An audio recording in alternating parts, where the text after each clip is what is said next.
Assalamualaikum warahmatullahi wabarakatuh. Alhamdulillahi rabbil alamin. Wa bihi nasta'inu ala umuri dunya waddin.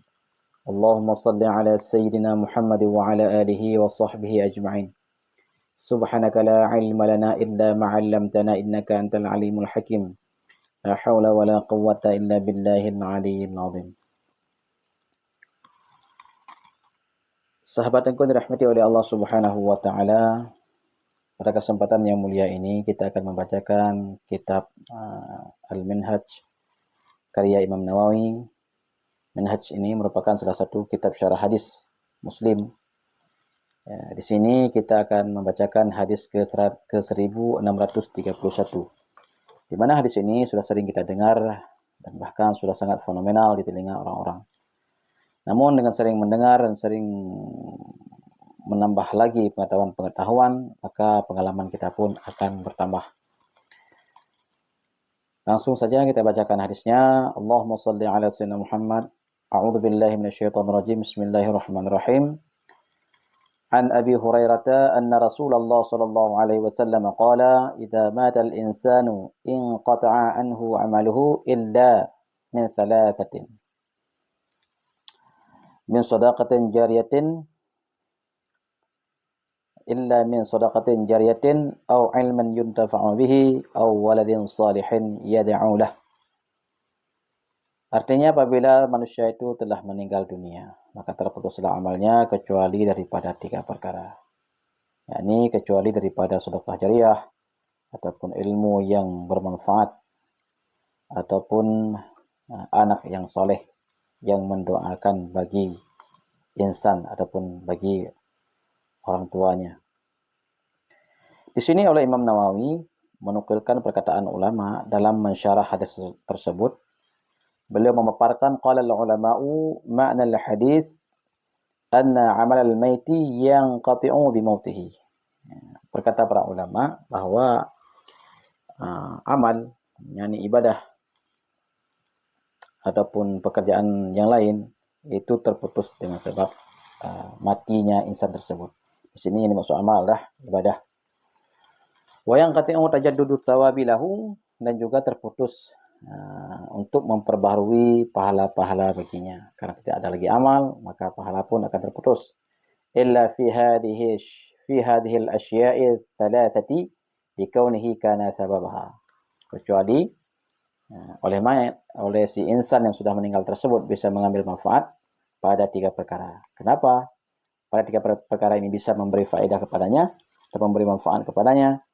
Karena yang 3 perkara ini merupakan sebab daripadanya.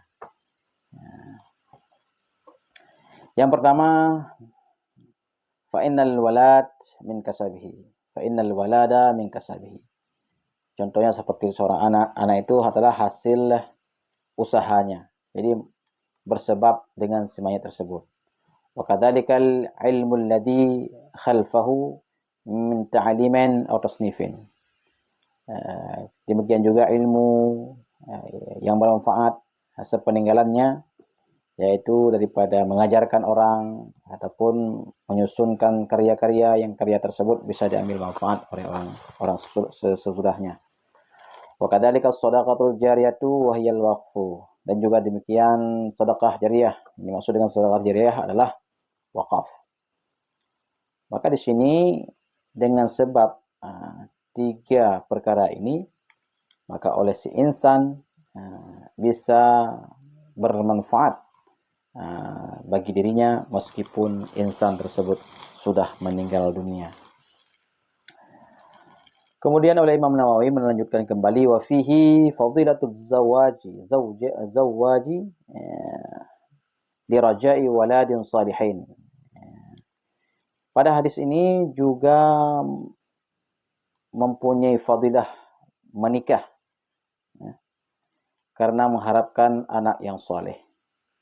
Maka dengan menikah kita akan diberikan karunia oleh Allah Subhanahu wa taala, dan karunia tersebut kita jaga dengan baik, kita rawat dengan baik dengan memberikan ilmu-ilmu yang baik terhadap mereka, maka akan menjadi sebab yang baik bagi kita yang manfaatnya bisa kita ambil setelah kita mati nantinya.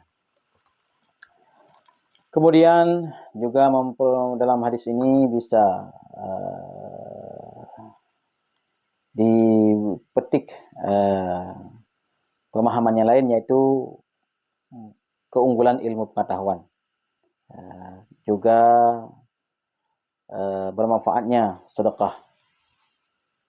Maka hal-hal yang tiga ini, sebagaimana kita katakan di awal tadi, bahwa walaupun si mayat ini sudah tiada, tapi nantinya dengan sebab tiga perkara ini oleh si mayat bisa menambahi pundi-pundi pahala mereka di sisi Allah Subhanahu wa taala. Namun di sini sahabatku dirahmati Allah, dalam hadis ini disebutkan bahwa hanya terpampang anak yang soleh. Jadi manusia ini tidak semuanya soleh. Ya. Ada anak yang soleh, ada anak yang tidak soleh.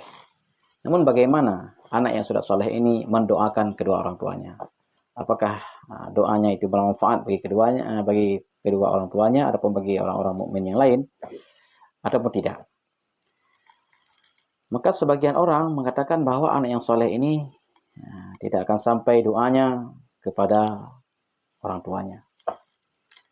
Juga setiap perbuatan kesalahan, kemaksiatan ataupun dosa yang dilakukan oleh anak ini akan berdampak kepada orang tuanya.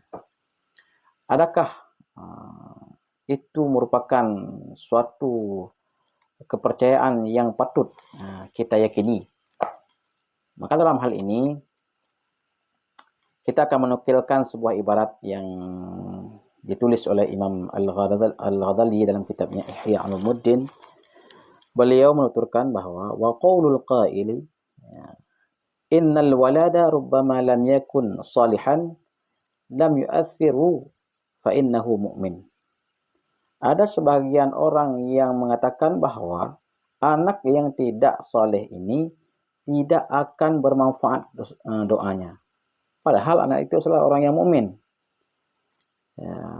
Beliau melanjutkan kembali, wasilahu huwal ghalibu ala auladi dawil dini, la siyama idza azama ala tarbiyatihi wa hamlihi ala silahi.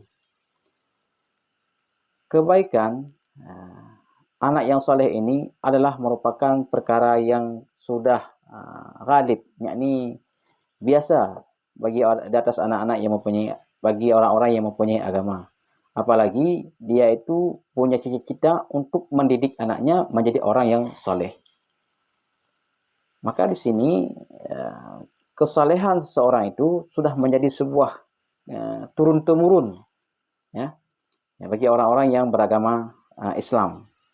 Maka barang siapa yang ingin mendidik anaknya agar lebih saleh, maka itu merupakan tanggung jawab yang dilakukan oleh orang tuanya. Maka beliau melanjutkan kembali, wabil jumlati doaul mu'min di abawaihi mufidun birran kana au fajiran fahuwa musabun ala da'watihi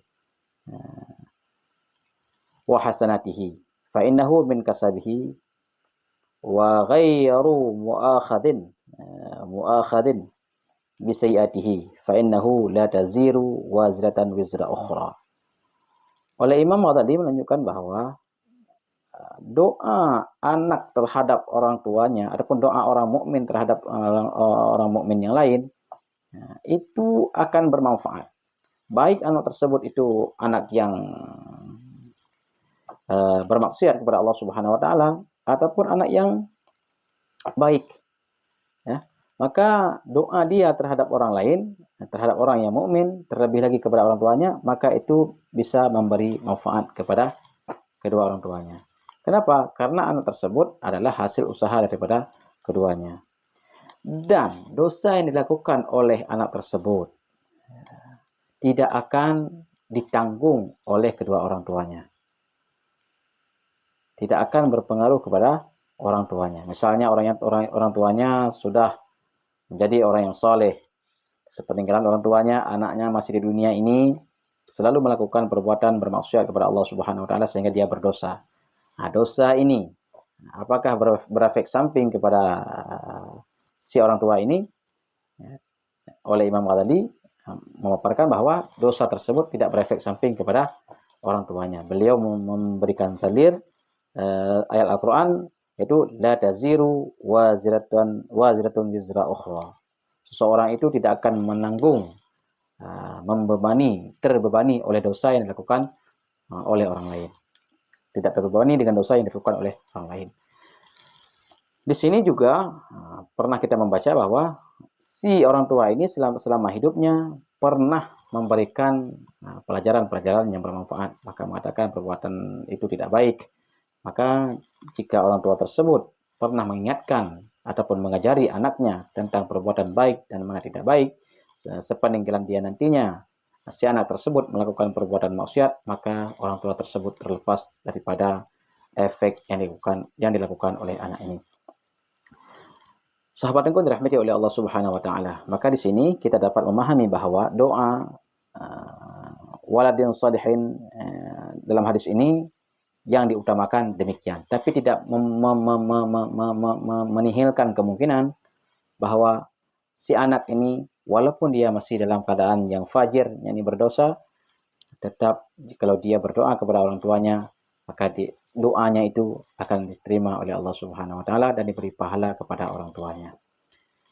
Maka berbahagialah bagi kita yang masih diberi kesempatan oleh Allah Subhanahu wa taala bisa mendoakan orang tua kita, bisa memperbaiki dari diri kita sehingga lebih berguna bagi agama, nusa dan bangsa. Mungkin hanya ini yang dapat kita sampaikan pada kesempatan hari ini. Mudah-mudahan bisa bermanfaat dan menambah wawasan bagi kita semua. Wallahu a'lam bishawab wa ilaihil marji wal ma'ab.